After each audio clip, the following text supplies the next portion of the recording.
दिल्ली के पश्चिम विहार इलाके में 12 साल की एक मासूम सी बच्ची के साथ बलात्कार की घटना सामने आई है, जिसमें उस मासूम के साथ दुष्कर्म तो किया ही गया, साथ ही उसकी हत्या की भी कोशिश की गई।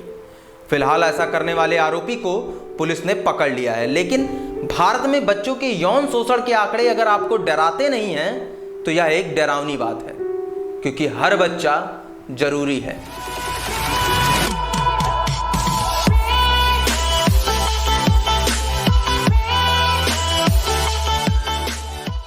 जय हिंद, नमस्कार साथियों, मैं हूं शिवेंद्र द्विवेदी और आप देख रहे हैं सीडीएम इंडिया का खास कार्यक्रम सुकून मिलेगा। दोस्तों, हर रोज न्यूज़पेपर में, न्यूज चैनलों में ऐसी खबरें आया करती हैं कि आज कहीं रेप हुआ, आज कहीं छेड़खानी हुई, आज कहीं बच्चियों का मर्डर हुआ। बदलता क्या है? बस केवल जगह और नाम। कभी वो जगह बिहार की अररिया होती है जहां उसे कोर्ट के बेतुके ट्रायल से गुजरना पड़ता है, तो कभी वो जगह कानपुर देहात होती है, कभी निर्भया होती है, तो कभी प्रियंका होती है। अगर आंकड़े देखें तो भारत में हर 15 मिनट में एक रेप होता है। The national crime record bureau के हिसाब से 2017 तक हर रोज पूरे भारत में एक दिन में 90 से ज्यादा रेप जैसे घटनाएं सामने आती हैं। ये तो वो आंकड़े हैं जो सामने आते हैं। इससे भी कहीं ज्यादा भयावह है वो संख्या जो समाज के डर से, लोग क्या कहेंगे इस डर से, आगे क्या कुछ देखना और सहना पड़ेगा इस डर से सामने तक नहीं आते, मामले दर्ज तक नहीं कराए जाते। दिल भी दुखता है, मन भी दुखता है। सोचते हैं कि क्या हम कुछ कर नहीं सकते? हम सब बेबस नजर आते हैं। लोग अपनी सभ्यता भूलकर हैवानियत की इस सभ्यता में जीने लगे हैं। कई जगहों पर रैली निकालकर, तो कहीं मोमबत्ती जलाकर, तो कहीं सोशल मीडिया पर इसके खिलाफ प्रदर्शन कर हम चुप हो जाते हैं। क्या यह सिर्फ हमारे संस्कार की कमी है? क्या यह हमारे कानून की कमी है? क्या उन अच्छे लोगों की कमी है जो सब कुछ सहते हैं, या फिर उनकी कमी है जो सब कुछ करके भी आराम से हमारे बीच इसी समाज में रहते हैं? हमारी लाख कोशिशों के बावजूद भी ऐसी घटनाएं कम होने का नाम नहीं ले रही हैं।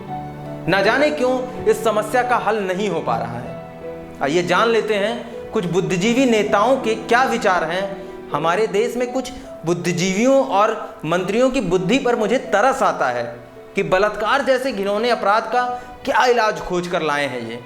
इस पर क्या कहा जाए। केरल के एक लोक निर्माण मंत्री थे सुधाकरण जी।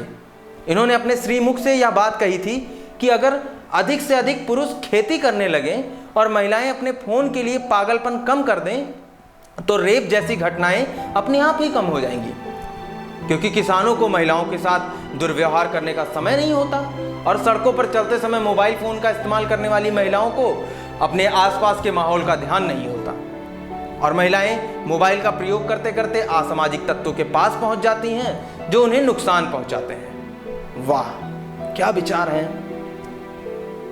संघ प्रमुख मोहन भागवत जी का एक पुराना बयान है कि रेप सिर्फ पश्चिमी संस्कृति के देन है। यहां तक कि उनके मुताबिक हमारे देश के गांव में रेप होते ही नहीं। रेप केवल शहरों में होते हैं, गांव में नहीं। औरतों और लड़कियों को बिना किसी रिश्तेदार के घर के बाहर नहीं निकलना चाहिए। साथ ही महिलाओं को छोटे कपड़े भी नहीं पहनने चाहिए। मैं ऐसे बुद्धिजीवियों को कुछ बताना चाहूंगा कि जमीनी हकीकत यह है कि जब बलात्कार पीड़िता अपने साथ हुए अपराध की रिपोर्ट कराती है तो वहां एक संवेदनशील पुलिस स्टेशन होना चाहिए।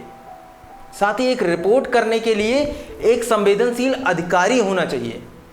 रिपोर्ट के बाद जांच करने के लिए डॉक्टर होने चाहिए और पीड़िता को सबसे मेन बात यह कि भरोसा होना चाहिए कि आरोपी को जमानत नहीं दी जाएगी और उसे परेशान नहीं किया जाएगा। ये सुविधाएं सिर्फ भारत में मौजूद नहीं है, ये इंडिया में है, यानी कि दिल्ली में है, मुंबई में है, बड़े बड़े शहरों में है।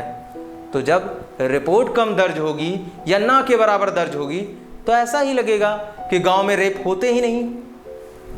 एक और बड़े नेता हैं, समाजवादी पार्टी के कद्दावर नेता हैं अबू आजमी जी।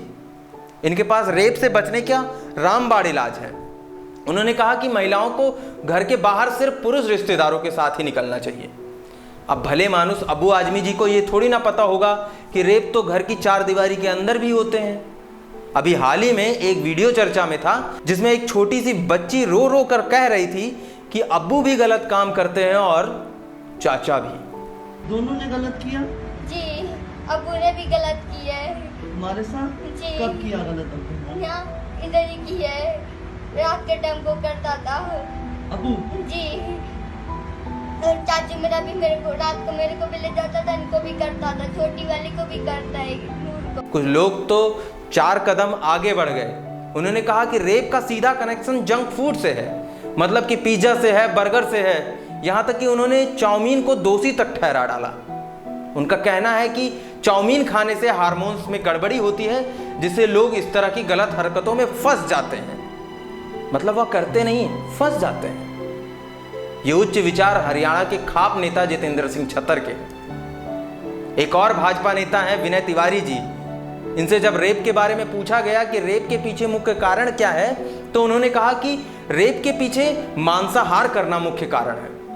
मांस खाने से शरीर में गर्मी आती है, जिसके कारण रेप हो जाते हैं। मुख्य बात तो यह है कि महिलाओं के कपड़े चाउमीन, बर्गर, पिज्जा, मांसाहार जैसी चीजों को जिम्मेदार ठहराने की बजाय अगर समाज की मानसिकता को दोषी ठहराया जाए तो स्थिति बहुत बेहतर होगी। लेकिन यहां कुछ ऐसे नेता हैं कि जो भी मन में आए उसको खुद को बोलने से रोक तक नहीं पाते। जिस दिन इन नेताओं मंत्रियों को सद्बुद्धि आ जाएगी, उस दिन महिलाओं के खिलाफ हो रहे अपराधों में कमी आएगी। रेप वह शब्द है जिसका अर्थ अपने आप में ही घिनौना है। इसकी कल्पना भी नहीं की जा सकती कि जिसके साथ यह होता है उसे कितना दुख होता है, कितनी पीड़ा होती है, कितनी शारीरिक और मानसिक प्रताड़ना झेलनी पड़ती है। उसके बाद टूटे हुए भरोसे और छलनी हुए मन को सहेजने की कोशिश करने वाली उन लड़कियों पर क्या बीतती होगी जब यह कहा जाता है कि दोष उनका था, उन्हें वहां नहीं जाना चाहिए था, उन्हें ऐसे कपड़े नहीं पहनने चाहिए थे, उन्हें किसी से बात नहीं करनी चाहिए थी, वह तो रेप को एंजॉय कर रही थी, वगैरह वगैरह। जरा सोच कर देखिए कि इस तरीके के घिनौने इल्जाम अगर किसी पीड़िता पर लगाए जाएं तो उसके मन पर क्या बीतती होगी। ऐसा ही एक केस 2015 में निकलकर सामने आया था, जिसमें ओखला इलाके में वारदात को अंजाम दिया गया था, जहां पड़ोसी से हुई कहासुनी के बाद आरोपी ने सबक सिखाने के लिए दरिंदगी की हद पार कर दी थी। इस शख्स ने पिता के साथ हुई कहासुनी के बाद उसकी 4 साल की मासूम बेटी को अगवा कर उसके साथ दुष्कर्म की वारदात को अंजाम दिया था। और भी ना जाने कितनी ऐसी घटनाएं रोज निकलकर सामने आती रहती हैं, जो कि केवल सबक सिखाने के लिए अंजाम दी जाती हैं। ऐसी घटनाओं के बाद सिर्फ एक सवाल मेरे जहन में बार बार आता है कि अगर किसी 2 इंसान के बीच कोई अनबन या दुश्मनी होती है तो फिर महिलाओं को सबक सिखाने के लिए उसके साथ छेड़छाड़ जैसे रास्ते ही क्यों अपनाए जाते हैं। ऐसी घटनाएं उन सदियों पुरानी सोच को एक बार फिर से सामने लाकर खड़ा कर देती हैं, जिसमें यह माना जाता है कि अगर किसी को अपनी औकात में रखना है तो उसकी घर की बहन बेटियों की इज्जत को तार तार कर दो, क्योंकि इज्जत तो औरतों का कहना होता है ना। ऐसे हैवानों के लिए भारत में एक सख्त कानून लाने की जरूरत है, जिससे जुर्म साबित होने पर अपराधी को कड़ी से कड़ी सजा दी जाए, ट्रायल जल्द से जल्द हो और जल्द से जल्द फैसला किया जाए। जब तक कानून का डर नहीं होगा तब तक गलत काम होते ही रहेंगे। कानून ऐसा हो कि गंदी हरकत करते समय अपराधी की रूह तक कांप जानी चाहिए, इसके बारे में सोचते ही उसकी नींद तक उड़ जानी चाहिए। साथ ही साथ पीड़िता को पुलिस प्रोटेक्शन भी दिया जाए और जो समाज में ये जो चलता है वाला एटीट्यूड है उसको अपनी मानसिकता और अपनी सोच बदलनी होगी, नहीं तो वो दिन दूर नहीं जब आपके घर का नंबर आ जाएगा। जब नोटबंदी, सर्जिकल स्ट्राइक एक दिन में की जा सकती है तो कठोर कानून क्यों नहीं बनाया जा सकता। सब कुछ हो सकता है देश में, बस करने वाला चाहिए। जब बुरे लोग अपनी हैवानियत दिखा सकते हैं तो अच्छे लोग मिलकर क्यों नहीं उन्हें रोक सकते। इसीलिए मैं आपसे अपील करता हूं, अपनी आंखों को बंद ना रखें, इसके खिलाफ आवाज उठाएं, जिससे हमारे देश की हर बेटी खुद को सुरक्षित महसूस करे, खुद को आजाद महसूस करे और बिना डरे समाज में आगे बढ़ सके। ऐसे बहुत सारे एनजीओज हैं जो इसके लिए बहुत ही अच्छा काम कर रहे हैं, उनका साथ दें, उनकी आवाज बने। सेव द गर्ल्स के इस स्लोगन के साथ मैं आपसे विदा लेता हूं। सुरक्षित रहें, किसी के साथ गलत होने पर चुप तो बिल्कुल ना रहें। अगर आपको हमारी वीडियोस अच्छी लगती हों तो आप हमें सपोर्ट करें। अगर आप वीडियो को YouTube पर देख रहे हैं तो हमारे चैनल CDM इंडिया को सब्सक्राइब कर लें, साथ ही साथ बेल आइकन को भी प्रेस कर दें, जिससे कि आने वाली सभी वीडियोस की नोटिफिकेशन आप सभी को मिल सके।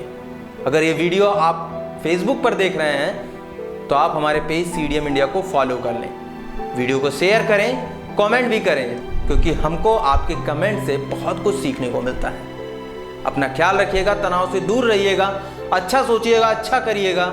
जय हिंद, वंदे मातरम।